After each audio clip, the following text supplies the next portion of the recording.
Broadcasting live from the Business Radio X studios in Pensacola, Florida, it's time for Pensacola Business Radio. Now, here are your Business Radio X hosts. Hey, good afternoon, everybody. Keith over here, broadcasting live from our Pensacola studio. And I have Chris Corey on the other line here, the man who lives in OJ's house. Sorry, I just had to, you know. How are you today, man? I'm doing great. I love that introduction, buddy. Thank you. Yeah, you're welcome. So for those that don't know who you are, why don't you give them the 30-second elevator speech there? Fantastic. Well, I first want to say thank you for having me on. And my name's Christopher Corey. I'm a Miami resident, born and raised, probably the only Irish guy running around down here.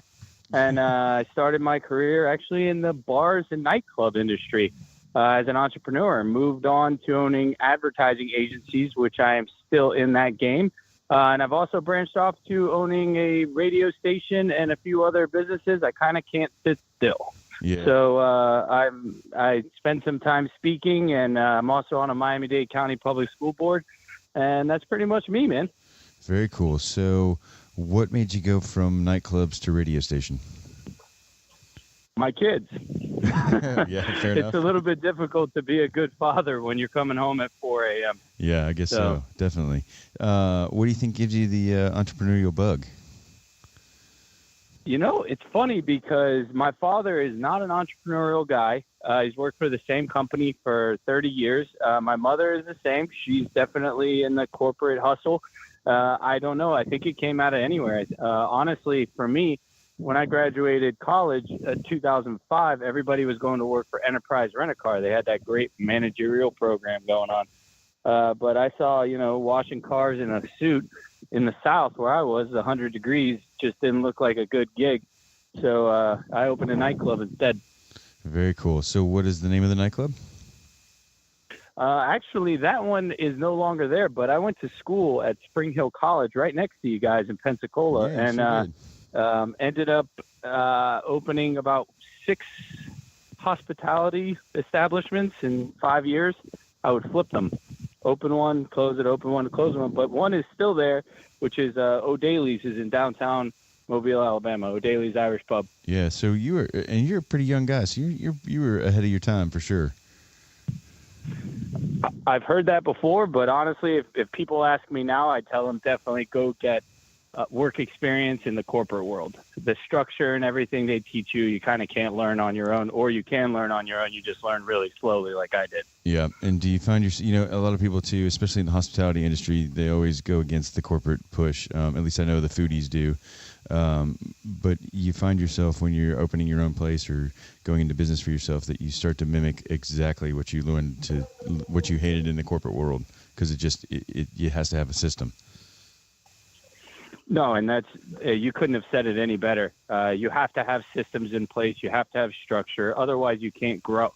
There's no way to grow just on top of your efforts. Things have to move quickly. Things have to be on an assembly line, or else you can't scale anything. Yeah. So if you're happy with one business, a brick and mortar business, and that's your passion, absolutely fantastic. I kind of can't sit still, and I want 30 of them. So to have 30 of them, you better have some systems in place. Yeah, I guess so. So what do you find yourself enjoying the most now out of all of the businesses that you have?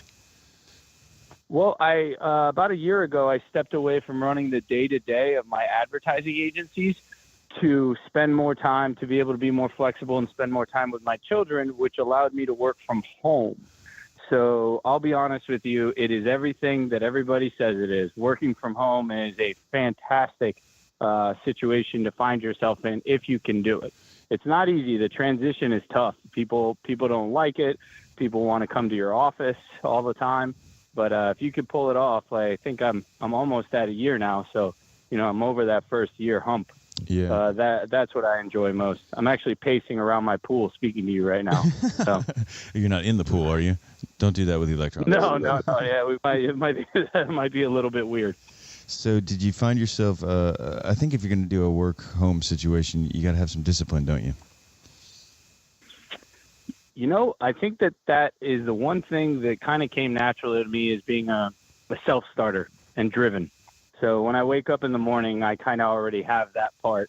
going. There's no part of me that says, okay, let's go sit on the couch. And it just doesn't work that way. Right. So, I think I was blessed with that part. Are you getting dressed every morning, or are you like chilling at the desk in your pajamas? It's funny. I have what my girlfriend and friends call a uniform, which is board shorts, my favorite Oakley hat, and tennis shoes. And I kind of work by the pool. So I guess you could say I get dressed, but not really. Yeah, right. Very cool. So, okay, so how many marketing agencies do you have, and are they all the same company? Great question. I have 3, and no, they're not. I have one, which is how I started, which is purely a digital agency. So SEO, paid advertising, content creation, websites, all of that. And then I have a company called Corey Advertising, which only handles large corporations. It's more of a traditional ad agency, all the billboards you see in buses and really cool guerrilla marketing. And then I have a company that just handles Carnival Cruise Lines. Wow. they're a tough client. Yeah, you have to service them very well. So yeah, so you just need one company for it. That's the third one. Okay. And so what made you go that route? Why do 3 different ones instead of one just big one? They kind of organically popped up that way. And honestly, it was a way for us to compartmentalize our teams to make sure that our clients were serviced the right way. I'm in an industry in advertising that's very saturated. And the way that I've been able to have our agency stand out is all of our teams are in-house. So we don't outsource any work. And what happens there is that the work turnover is faster, the client engagement is higher. And it ends up turning in cutting down your rate that clients leave, which is always a good thing to have a high retention rate. Sure. Do you find more control doing it that way as well? It comes with challenges when you outsource work, and I've worked with clients that do outsource some of their work. We never have, but they do have a more professional relationship with their vendor. Mm-hmm. There's hard deadlines. It can't be, hey, my family, somebody in my family member's sick, that you deal with by having a long-term relationship with employees. They do have that going for them. But I think at the end of the day, the ability to get up, walk over and say, hey, how's it going? What's going on with this client? It gives you the strategic advantage in business. Yeah, very much so. But you're right that you make a really good point about the long-term relationship of employees sort of allows for some of those things that you wouldn't necessarily settle for with a contract employee. No, it's exactly it. With a contract employee or contract vendor, the deadline is the deadline. Right. And then, when you have somebody that, almost all of the people that have been working in our agencies have been there 5, 7, 8 years, they're family. A deadline will get pushed if they have something going on personally. Right. Okay, so I know you're not going to be sitting still, so what's next? I mean, you've done nightclubs, you've done advertising. What do you see yourself dabbling in the future? I've actually just entered into about 8 months ago as a private investor. So I've built up a fund, me and a few buddies, put some money in, and we're trying to use our business acumen to, find a few needles in the haystack with high returns. And I'm really excited about this field. I've learned all about it. Well, as much as you can learn in 8 months, the different rounds of capital raises and what they do to your valuations. And to me, it's an incredibly interesting industry that I just honestly didn't have time to ever venture into while building the other businesses. So I'm very excited about that. All right. So talk to me about that world a little bit for those that may not know it. What's making it so intriguing to you? You know what it is that there's the hardest thing to do in business, I believe, is the money part, right? The selling, collecting money, raising money. And this industry is based on a lot of that. They put value on companies that other people are willing to put money behind. And to me, that's what's very interesting, because that kind of takes away from the idea that the best product wins, which a lot of people have that illusion. And that's not necessarily it. I think it's great to have an amazing product, but at the same time, I've seen the market chew up and spit out great products and say, no, it's not the right timing, or, they didn't have enough capital to make it around the corner. And to me, that is absolutely fascinating. Like, who would have thought that fidget spinners and slime would have been 2018? I mean, really? Like, would you have put your money on it? I wouldn't have. Right. So sometimes it's got to be so ridiculous it has to work. Absolutely. Absolutely. The pet rock. I mean, that's another one. Yeah, that one was the Chia Pet. Yeah, I remember that one too. Yeah, but like an iPhone 10, of course you're going to put your money behind that. Yeah. Because of the brand. But a lot of this, venture capital and private investor funds, they're really risky with their money, and they go on ideas that they feel from their gut. They don't listen to their financial advisors, which, is funny. The financial advisors are usually very conservative. But private investing is people trying to, really grow their wealth and have fun while they're doing it. So that has a big appeal for me. Okay, so we've got a pretty good listenership. So what kind of oddities are you looking for in 2019 and 2020? Are you dabbling in the tech world or toys or just whatever kind of strikes you? You know what really has me interested right now is any product that deals with personality, any technology that deals with personality testing for corporations. I believe that emotional intelligence is far exceeds the usefulness of IQ. I'm an EQ over IQ guy. Mm-hmm. So any IP technology that's coming out that's advancing how corporations utilize personality testing and how they increase their employees' EQ to help the company and help the individual at the same time is fascinating. That's my bank for the next couple of years. And do you find more? I know corporations are moving that way, but do you find small and medium businesses starting to put their teams together like that? I think that they should. In my experience, small businesses move faster than large corporations in all fields except one. The field that corporations can move faster in are the very expensive software subscriptions. So if an entrepreneur comes up with this phenomenal platform for, emotional intelligence testing, they're going to make it $700,000 to $1 million a year for their subscription to use their software. That's where corporations a lot of times have the edge, because small business to medium-sized business, you're more nimble, you can move quicker, but you might not have access to this. Now, what's really interesting is some of the IP that's coming out is a mix between the two. It's consumer and business related, and that I think is phenomenal. And small businesses should be in the market looking for this emotional intelligence software that can help them with their staff. Because if you have 10 employees, those 10 employees are gold to you versus 10,000 employees. They're gold to you as well, but those 10 employees are very important. Right. Yeah, so you might want to make sure that you're 10%. investing in them. Yeah. Yeah, you miss one, you're down 10%, whereas you can miss 1,000 before you're down 10% in the other. I totally get that. I think the other fun part of it, especially, I was a chef prior to this, so learning food and trying to, everybody's a critic and that kind of stuff. The social engineering, I think, for lack of a better term, that goes into whether you create a good message or whether you're doing good marketing or whether you're creating a good dish. But those things are, you can kind of just coerce people into either trying something new or getting a reaction out of them that's going to obviously benefit or profit. But I think it's so cool to watch that happen. And marketing is a great platform to be doing that with. No, I absolutely agree 100%. There couldn't be anything, I think, more important right now, especially with the trend of finally a lot of our society has come around to our wellness and our mental well-being. And I think corporations need to be the spearhead for that.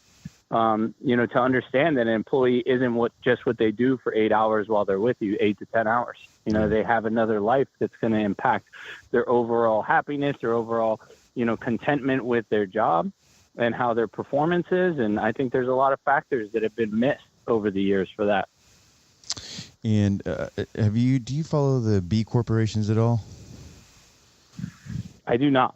actually. So I'd love to hear more about it. Yeah, so B corporations it's not a new thing, but it's starting to become big enough to actually make a difference. And it is corporations moving, like you were just saying, in the essence of sort of like a people, planet, profit sort of thing, where it's not always necessarily the corporation that has to win with money at the end. It's a measurement of all things considered, I guess, for lack of a better term, where it's emotional output, or it's an emotional metric just as much as it is a profitable metric, just as much as it is a sustainability or a doing good for the world, really, as opposed to just the environment or just this or just that.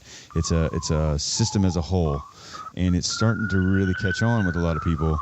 And it's not hard to get certified to do it, but you just have to get with your team and actually make a commitment to do that and do the next right thing as a company. And I think it's one of the really, really neat movements that's coming through the business world this year. I think I'm starting to see it more than not. And I think by like 2025, it's supposed to probably be a pretty big wave. So you sound like a perfect candidate for somebody who would be totally into that. That is exciting, man. I'm definitely going to look into that, because one of the great examples that I try and use when I'm speaking to businesses that have asked me, about their advertising budget and just their business in general is, you're okay with having a bad quarterly report if you made financial investments that are going to bear fruit in the future. Mm-hmm. And then I ask them, would you be okay with a bad quarterly report if you made investments in your staff, in your employees, that are going to make you have a bad quarterly report, but will potentially bear fruit for your staff in the future? And man, that question will open some eyes. Oh, I'm sure. How much quickly are you willing to invest in your team? Yeah. So, yeah. And what does the people capital mean to you? As far as I'm concerned, human capital is probably the most important capital, because without it, you can't get any of the other capital to work. So, if you're not taking care of them and you're not doing the next right thing for those around you, then I don't suspect you would stay in business. I mean, people are grabbing onto brands as a whole, more so than just the icon or the color or the the feeling that you give me from the commercial. It's what are you doing? Who are you? Are you acting ethically? Are you advertising ethically? Are you really doing what you say you're doing? That kind of stuff. Like, people are really getting into the thick of what a company is. And if you're not catching on, then you're not going to make it. No, absolutely not. Because while people used to look for an amazing benefits package, I think the high talent is looking for the entire package now. What's going to be my balanced life? What are they going to do to invest in me as a person so that I return that kind of loyalty and hard work? And I think it's a great give and take going on right now, give and take negotiation that's happening in the business world. I would agree with you, definitely. And I think the millenniums that are coming in now, it's almost switching back to that 1950 style mentality of work, where they want to stay with one company and they want to, but it's got to be the good company, and they got to be doing the right thing, and they got to be taking care of them, as opposed to my generation, which we bounced, we jump ship for a quarter. And so that sort of left us on shaky ground. But I think I see it transitioning back. What do you think? I think you're absolutely right. And the millennial generation gets a lot of heat for, their laissez-faire attitude towards corporations. They're a lot of them, there's a lot of stories about their interview techniques and things like that. But here it is. They get things done in a very smart way. They are a work smarter, not harder generation. Yeah. And that is an incredibly useful tool, because they're getting tasks done in a day, which might take another team a week. Yeah. Because they're very innovative and they're tech savvy to the max. So I would agree with you 100% there. I think that with this trend and this change that's going on, I think corporations can maximize their work output and at the same time turn around and give that work-life balance that everybody is hanging on to at the moment.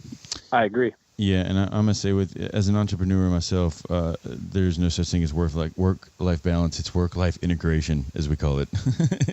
because I really like that. it's just the way it is, you know. I mean, I know I get up at sometimes I'll wake up at 2 a.m. and I have a studio, so I'm with you on the whole work home kind of thing. And you'll find me on the computer, you know, knocking out some of my most brilliant work, but there's no balance at that point. No, there's not, and I'm the number one offender of that until about a year ago. You know, I was the guy that everybody told to slow down. Hey, slow down. Hey, slow down. And I was the guy saying, man, you guys don't know what you're talking about. This is my life. I don't have work life. I don't care about work life. I'd probably make fun of you if you said work life, you know. And then finally one day I said, you know, something's got to slow down. Burning this candle at both ends for too long. And now I'm a firm believer in it. And it just goes to show you even the most stubborn people can, you know, can change their opinions on things. And I'm definitely one of them. And I'm excited about the millennial generation. I always have been. And I'm excited about the things going on in the business realm at the moment. And, you know, I think that as an entrepreneur, we have a real opportunity coming forward in the next decade. I think it's the golden age of entrepreneurship now. People are taking in our structure, our systems, the way that we're always looking to improve everything, every process. It's not just, hey, we've had this forever. No, corporations are taking a real look at improving processes and system structure.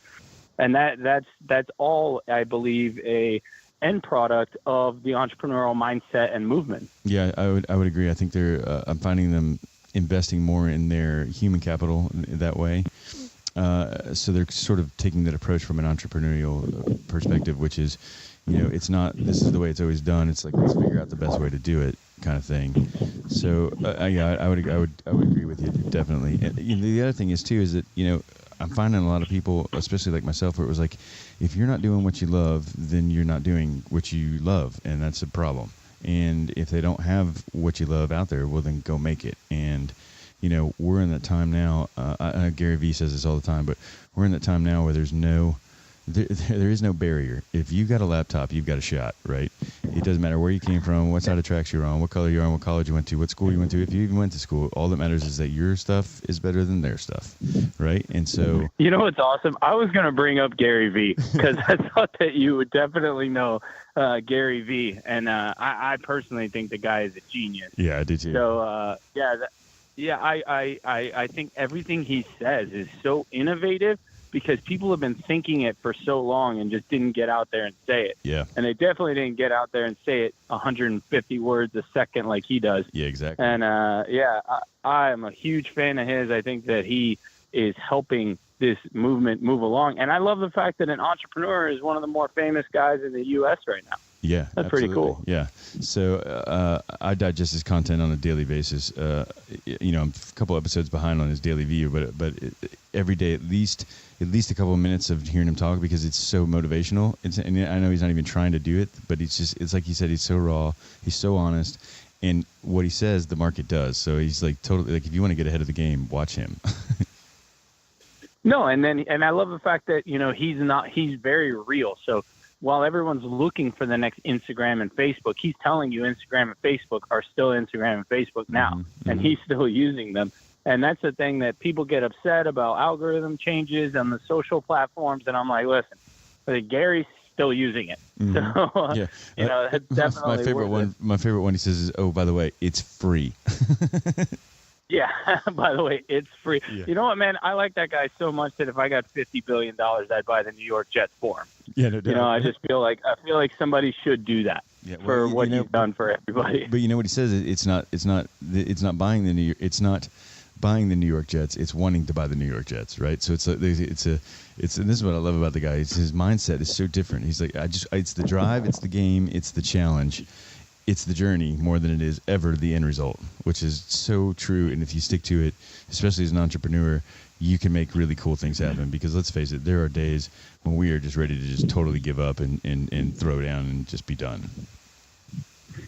If you haven't seen that trench before as an entrepreneur, then you really, I don't think, have pushed hard enough. Yeah. Because if you haven't seen that valley of there is no hope, but I'm going to keep going anyway because there's something in me saying that I should, then I think, you know, you really haven't started listening to your own ideas. Yeah. Because your own ideas a lot of times will push you beyond what you thought you could do. And Gary talks about that a lot, man. Yeah. And it's fantastic because he's always present. It seems like he's always present. Like he's not a robot in his content that he's putting out. Like he's in that moment, and he's really trying to help anyone he's interviewing, anyone he's talking to. Yeah. So, and he truly that guy is definitely a great addition.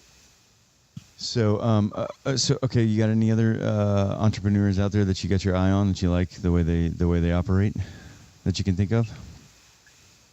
I've become kind of an obsessed Gary fan, but I'll be honest with you. I went back through our LinkedIn conversation, which was mostly you reaching out to me, and I got to give you compliments on your system, man. It's very personable. You kept following up, and man, I really appreciate the opportunity to come on and speak to you. So I would say you, man of the hour right now. Thanks, man. I appreciate it. Well, look, I can only live up so high to a man who lives in OJ's old house. It's funny. You never know what you're going to be known for. And in Miami, I think that's what I'm known for. That's is the guy who accidentally put an offer in on O.J. Simpson's house and then found happiness here. You didn't know it was before you put the offer on it? No. Awesome. I was looking for a place with a lot of land and a big pool for my kids. Nice. And I ended up in O.J.'s old house. That's crazy, dude. It's really nuts, man. And I get all sorts of jokes and stuff. I still get mail with what looks like football cards in them. I'm guessing people want them signed in return. They don't know what to do with that. So, man, it's surreal. You never know where your journey's going to take you. That's too for cool. Sure. I never thought it would be here, but here I am. That's way too cool. So, okay, man. Well, for anybody else that's interested in what you're doing or how to get in touch with you or any more information, where can we send them to? Check me out on Instagram, man. Corey on everything. Corey on everything. That's really the best way to get in touch with me. If you'd like to check out our agencies, it's advertisecorey.com. That's pretty simple. Again, Corey. Or, man, hey, if you're listening to the radio show, give me a call. I'll answer my phone. It's 305-978-1830. Okay. What's your call? What's your radio numbers? The radio numbers, yeah. It's going to be my cell phone for right now. The station launches next week. I actually just moved stations. Awesome. It's very cool. And we are 1210 The Man, 1210 AM The Man, Miami-Dade, Broward, and West Palm Beach down here. And everybody listening, I hope you keep listening to Business Radio X, man. Awesome. Well, we appreciate it, man. Well, stick around for a second. Let me get us out of here, and then I'll run you through how the rest of this works. So, guys, great, buddy. You guys, you can find us at Picola Radio X on Twitter. You can find us at Picola BRX on Facebook, or you can find us on our webpage at businessradiox.com, or you can find us on our live feed at businessradiox.live. And this has been Pensacola Business Radio, where business is good and your work matters. All right, I want to thank everybody for listening today. My name's Keith Hilbert. This has been Pensacola Business Radio. You can find us at Picola Radio X on Twitter, Picola BRX on Facebook. You can find us on LinkedIn at businessradioxstudios.pensacola, or you can find us on Instagram at Pensacola Business Radio, or on our websites at businessradiox.com, or on our live feed at businessradiox.live. If you are interested in being a guest on Business Radio X, please visit either one of our sites or our social media sites to find a link to book your appearance. This has been Pensacola Business Radio, where business is good and your work matters.